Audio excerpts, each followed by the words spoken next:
C'est avec un immense bonheur que je te retrouve encore en cet instant. En effet, parce que tu es précieuse à mes yeux. Précieuse et précieux. Merci. Pourquoi? Parce que tu réserves du temps pour lire, étudier la parole de Dieu. C'est un immense bonheur pour moi de te retrouver. Mais que je te dise, la chose la plus importante, c'est d'appliquer ce que tu étudies avec moi. Juste avant de voir le thème du jour, à savoir « J'ai péché », prions. Notre Seigneur et notre Dieu, c'est le cœur débordant de joie que nous venons vers toi pour te dire merci. Merci pour le bonheur de te connaître. Merci pour la joie de savoir que Jésus nous aime et qu'il prépare pour nous une place. Seigneur, les différents événements qui prennent place dans ce monde nous montrent et démontrent que la promesse de Jésus est sur le point de se réaliser. Alors nous te demandons de nous aider par ta grâce à t'être et à te demeurer fidèle. Cet esprit, alors que nous prendrons le temps pour étudier la parole, permet non seulement que nous puissions bien la comprendre, l'appliquer, mais surtout reproduire ce que nous lisons. Merci Seigneur de nous avoir entendus exaucer. Nous t'avons prié au nom de Jésus et pour ta gloire éternelle. Amen. Rappelle-toi, nous avons vu hier comment David s'est adressé à Saül et comment ce dernier a été surpris. Car depuis un moment, il cherche à ôter la vie à David et ce dernier demeure calme, posé au milieu de la tempête. Il nous indique comment nous devons agir. Et j'aime beaucoup, et je vais relire cette référence que nous avons vue hier, au verset 17. Saül reconnut la voix de David et dit, « Est-ce bien toi?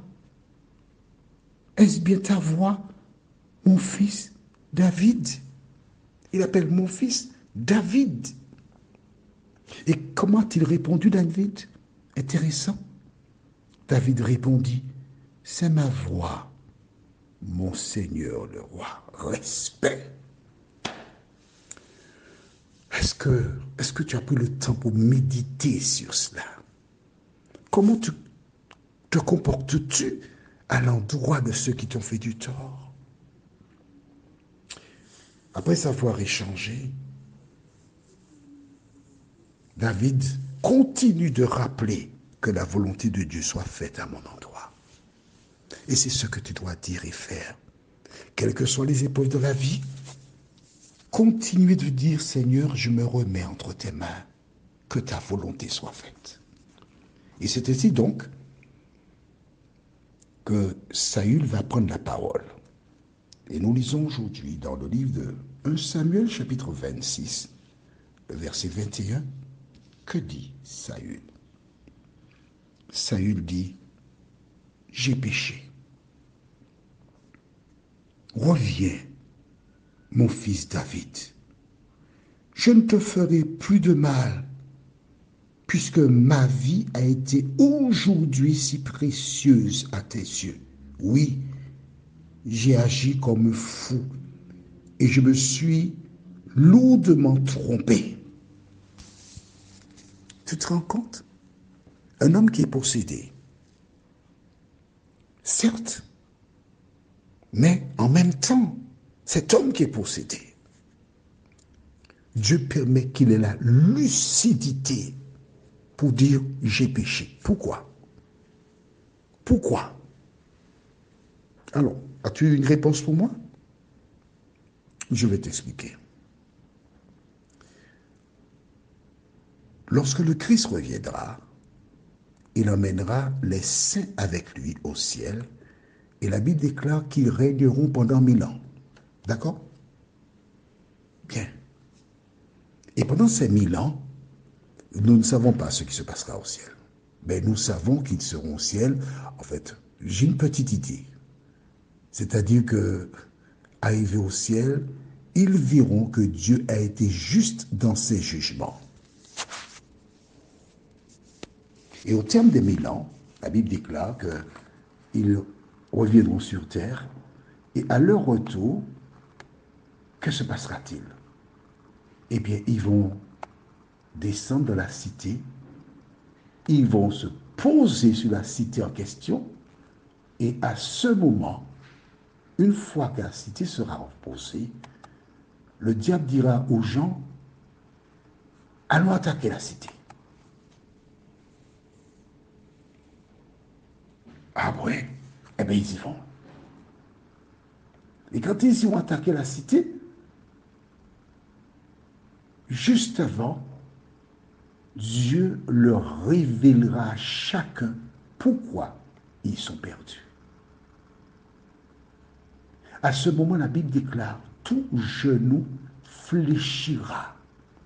Tous les hommes vont se prosterner et reconnaître que Dieu a été juste dans son jugement.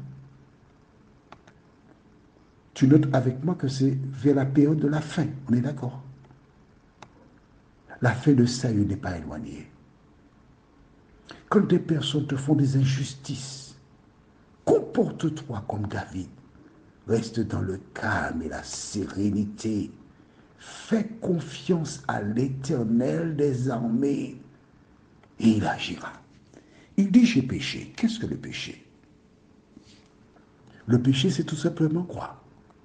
Dans les Bibles anciennes, voici ce qui est mentionné concernant le péché. 1 Jean 3, verset 4. Écris ça dans ton cahier. 1 Jean 3, verset 4. C'est bon? Déclare, quiconque pêche transgresse la loi et le péché est la transgression de la loi. D'accord? De quelle loi s'agit-il? Écrit dans le même cahier, Jacques 2, versets 10 à 12. Jacques 2, versets 10 à 12. Tu as écrit, c'est bon? Déclare, car quiconque observe toute la loi, mais pêche contre un seul commandement, devient coupable de tous. En effet, celui qui a dit tu ne commettras point d'adultère a dit aussi tu ne tueras point. Or, si tu ne commets pas d'adultère, mais que tu commets un meurtre, tu deviens transgresseur de la loi. Parlez et agissez comme devant être jugé par une loi de liberté. Dans la loi de Dieu que nous trouvons dans Exode chapitre 20, le premier commandement déclare, verset 3, tu n'auras pas d'autre Dieu devant ma face. Et voici le péché de Saül. Lorsque Dieu avait envoyé ce dernier pour tuer le roi d'Amalek, il avait rejeté l'ordre de Dieu. Il avait désobéi. Il avait fait à sa manière. Et c'est pour cela qu'il avait été rejeté. Pour cela qu'il avait perdu la grâce de Dieu. Pour cela qu'il était en difficulté.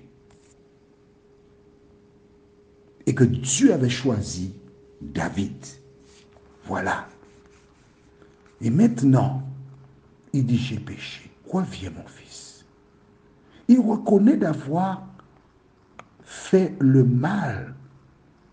Il promet à David, je ne recommencerai plus. Parce qu'aujourd'hui, ma vie était précieuse à tes yeux. Mais c'était le cas avant, n'est-ce pas? Elle avait été précieuse avant. Ce n'est pas la première fois que David avait protégé la vie de Saül. D'accord? Et là maintenant, il dit, je ne recommencerai plus. Est-ce que tu vois comment le Seigneur est bon? C'est dans le calme et la confiance que sera ta force.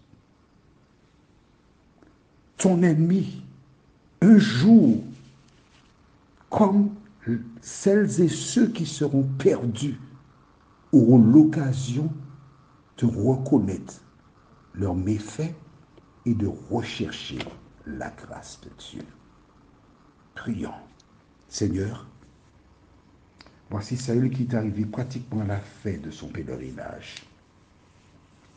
Et à travers ce récit de la Bible, tu nous montres comment toutes celles et ceux qui nous cherchent des problèmes, qui nous persécutent, à un moment, ces personnes seront obligées de reconnaître qu'elles ont mal agi. Aide-nous, Seigneur, à compter sur toi, à t'attendre, à ne pas chercher à nous faire justice, mais à croire que tu agiras en ton temps pour nous, au nom de Jésus et pour ta gloire éternelle. Amen. Je te souhaite une excellente journée et que l'Éternel continue de te bénir. Et à demain, si Dieu nous prête vie.